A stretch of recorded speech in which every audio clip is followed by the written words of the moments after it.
Today we learn about projectile motion. Projectile motion has several variants, but mostly the thing that indicates projectile motion is it has parabolic path. The other thing is like these are the several examples of projectile motion. Everything has parabolic trajectory like this. The other thing is it is a two-dimensional motion. So it has two components, x direction component and y direction component. You have velocity in y direction, x direction, velocity in y direction, acceleration in x direction, acceleration in y direction, displacement in x direction, displacement in y direction. So all these things combined make projectile motion. The other thing what we have studied till now in one-dimensional motion is that at three equations we have studied, like v equal to u plus a t. Right? The other thing is v square means v dot v equal to u dot u plus 2 into a dot s. The third equation we have studied is x minus x naught equal to u t plus half a t square, where x is the final position, x naught is the initial position from where it starts, u is the initial velocity, t is the time taken, and a is the acceleration. Same way, we don't have to do anything special in projectile motion. We have to just apply this equation in all two dimensions.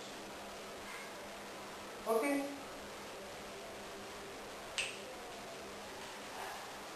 For example, we can write here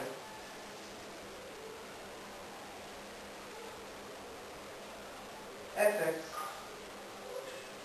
distance traveled in x direction, equal to ux, initial speed velocity in x direction into t plus half ax, acceleration in x direction, t square.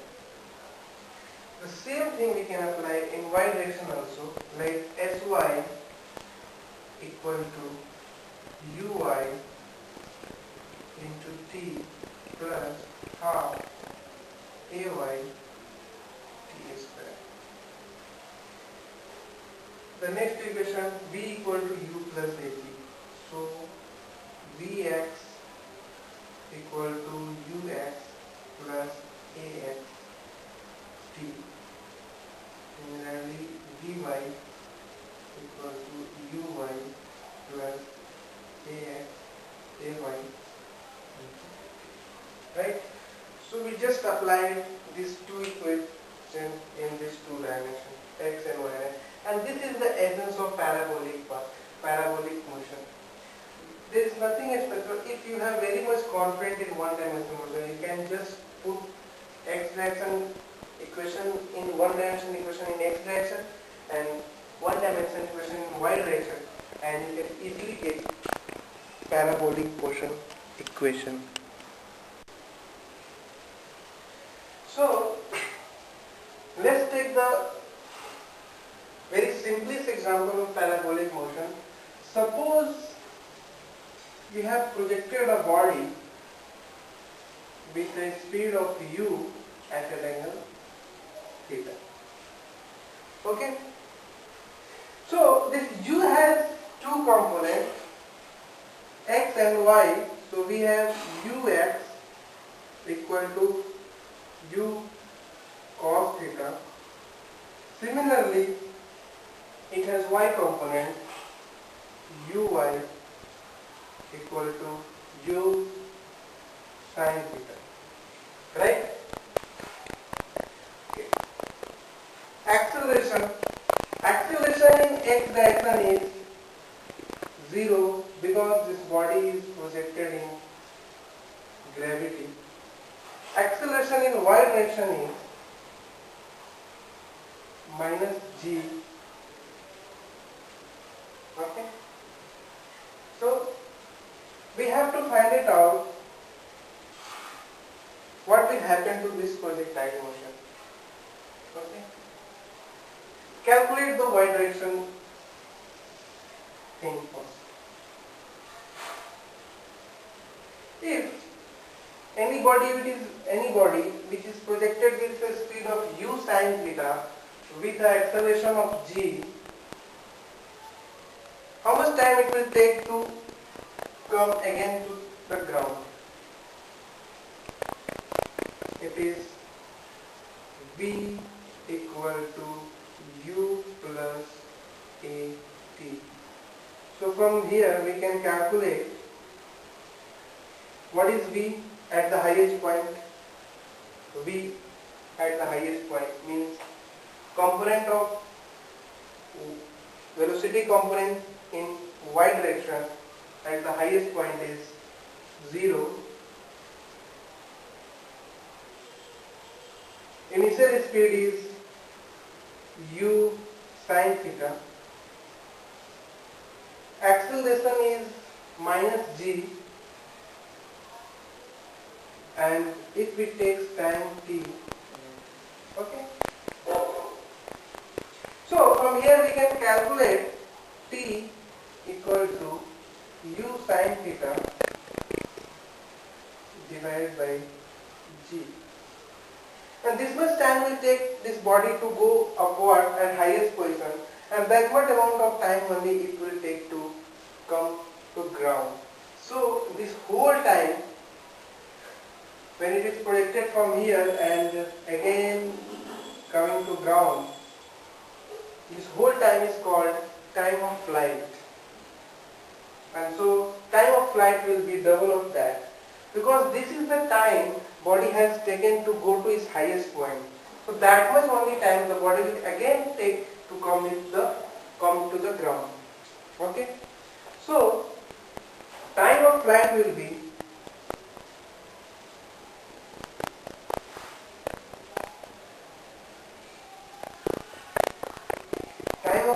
will be 2u sin theta divided by g, and it is represented as capital T. Okay, this is the total time this projectile motion has gone through. Okay, so this is called time of flight, the total time the object has spent in air. The other term which matters here is the total distance traveled. The total distance traveled in x-axis is called range. The point from where it is projected and the point where it crashed to the ground. So we have to find it out at r. R is nothing but the distance traveled in x direction. So distance traveled in x direction in time 2u sin theta by g. What is the velocity in x direction? U cos theta. And there is no acceleration in x direction. So if there is no acceleration in x direction, so we can rightly say r equal to velocity in x direction means ux into time of flight, right? The velocity is traveling in x direction, no acceleration in x direction, so the velocity in x direction remain unchanged, and then the time it will expend to travel. Okay? So we can find it out ux means u cos theta into t. T is nothing but this 2u sin theta by g.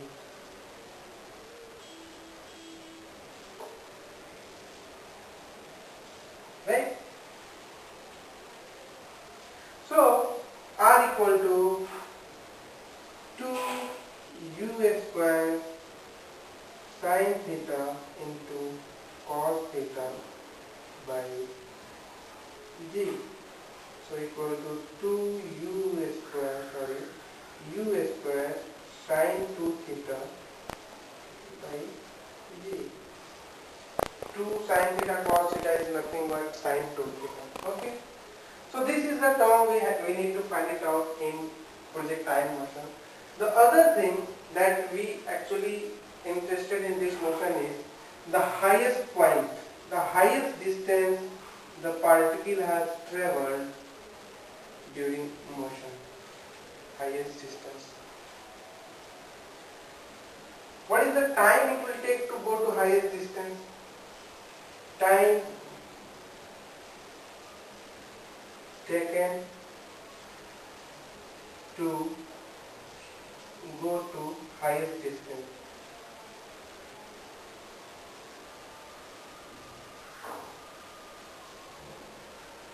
Highest point.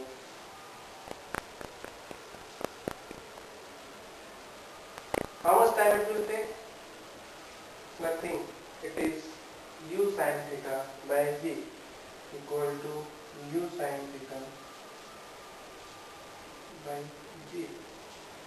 So from time u sin theta by g, how much distance it will travel vertically, we can directly find it out as equal to ut plus half a t square. Right?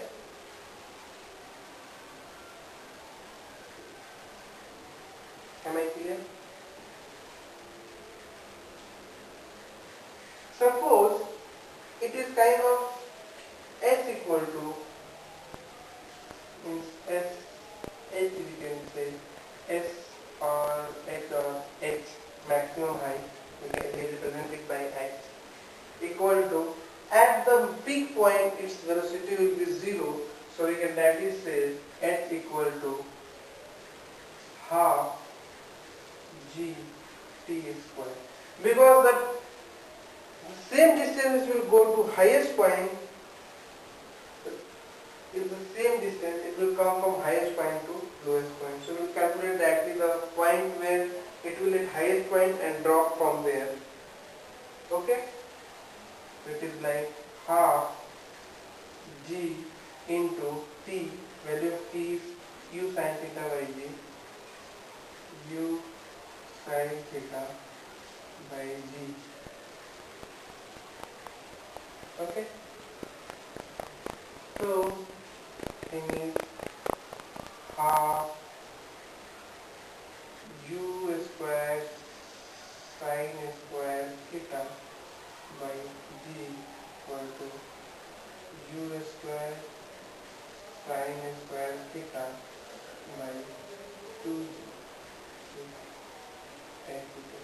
So the maximum height the body will travel will be u square sin square theta by 2g.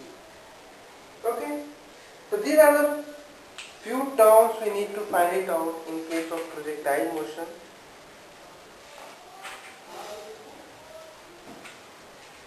Few things we need to know about this projectile motion, that at every point it has two velocity components, x component, y component. This x component velocity will be always constant because there is no acceleration in x component. Okay?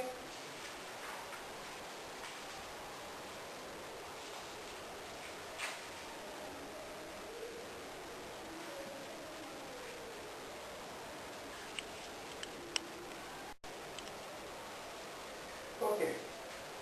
So other thing what we study about is equation of trajectory. What is the equation the trajectory will follow.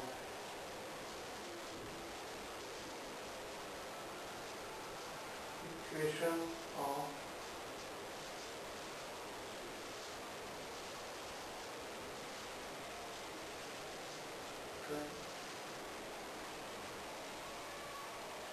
which graph the trajectory will follow. Suppose what x component it will get, x equal to u cos theta into t. What y equal to u sin theta into t minus half g t square. Right?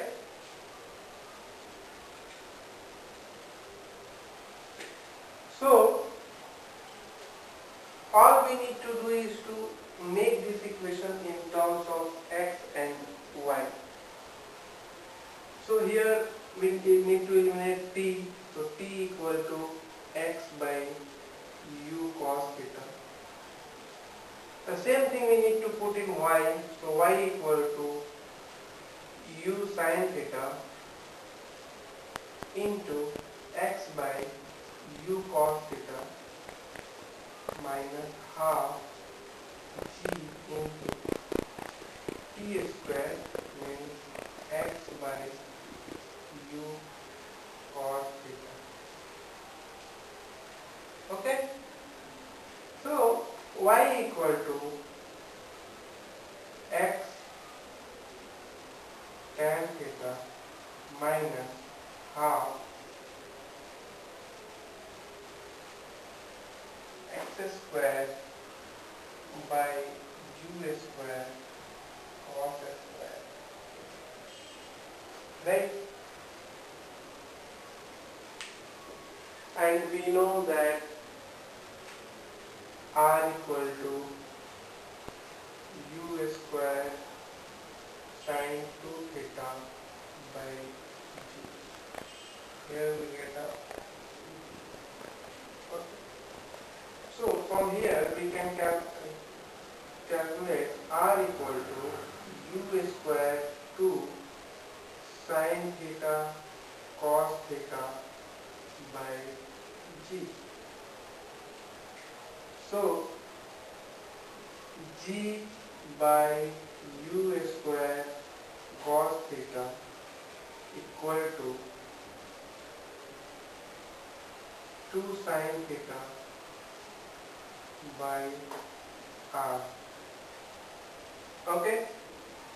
So y equal to, here we can say y equal to x tan theta minus half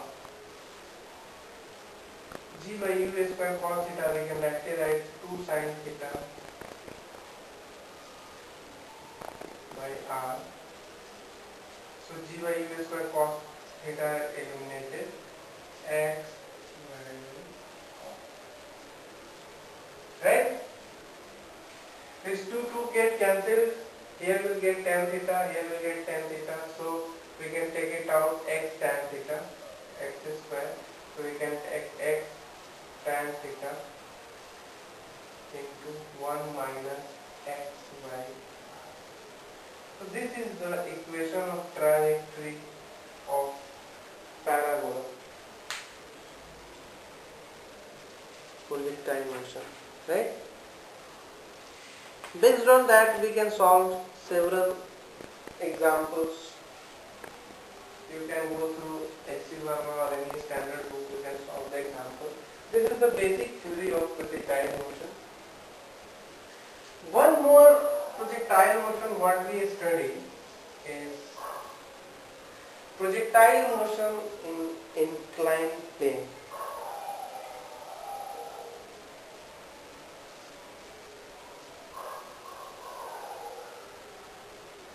Projectile motion in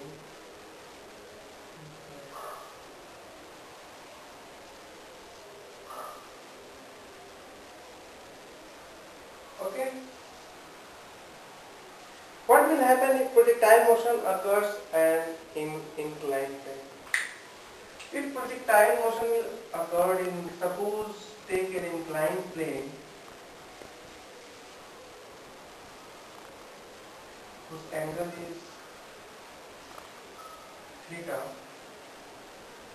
and with respect to inclined plane, if we project it with an angle alpha and with an initial speed u, so it will follow this path, right? So here we'll take a different reference plane, one along the inclination and other perpendicular to the inclination. This will take x, this will take y. Okay? Here this is nothing, we have to calculate it the same way what we have calculated in previously. Now we need to find out what is x component of speed, velocity, acceleration and the distance traveled. Okay.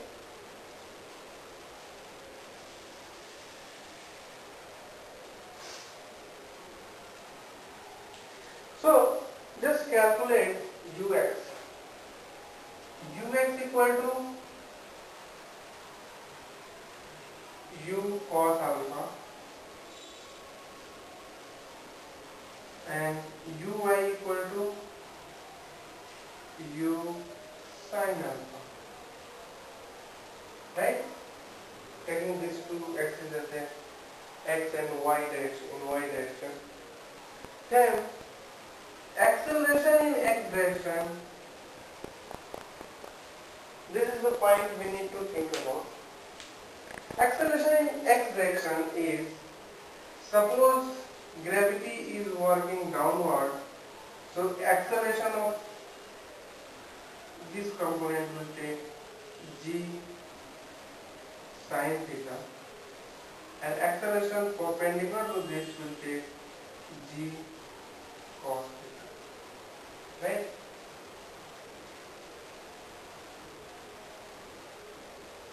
Because the angle which is, this angle will be theta. So acceleration in x direction will be g with minus sin theta, and acceleration in y direction is ay equal to minus sin with g cos. Okay.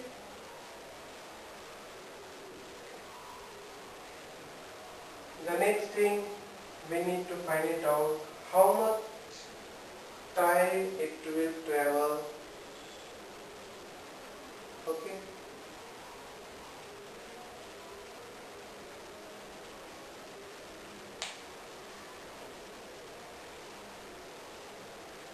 Vertical component of u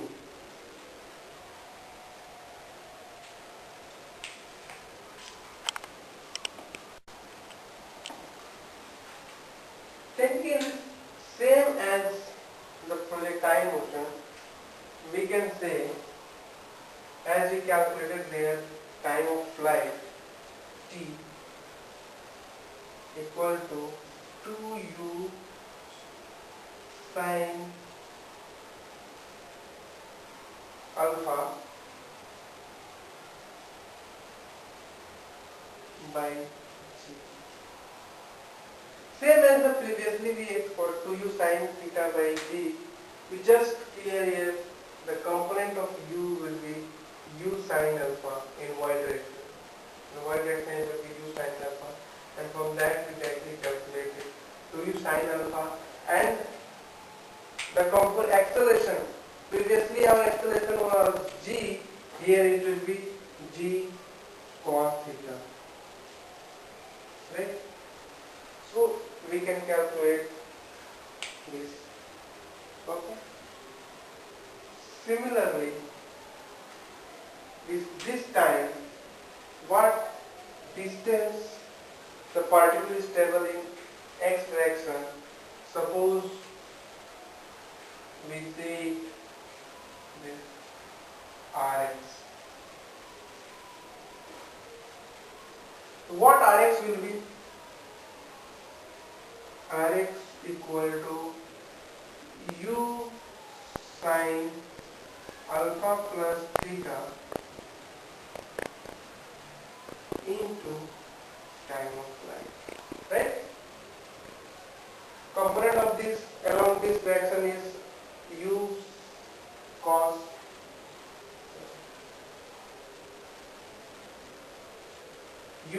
alpha plus theta in this direction, and within time of flight it will travel this distance. Okay. So what Rx will be, and R range will be this distance. Okay. So what range will be? R equal to Rx by this we know Rx, so this what it will be? Rx by cos theta. Okay. So we have Rx u cos alpha plus theta into t divided by cos, right? Now we need to find out range R.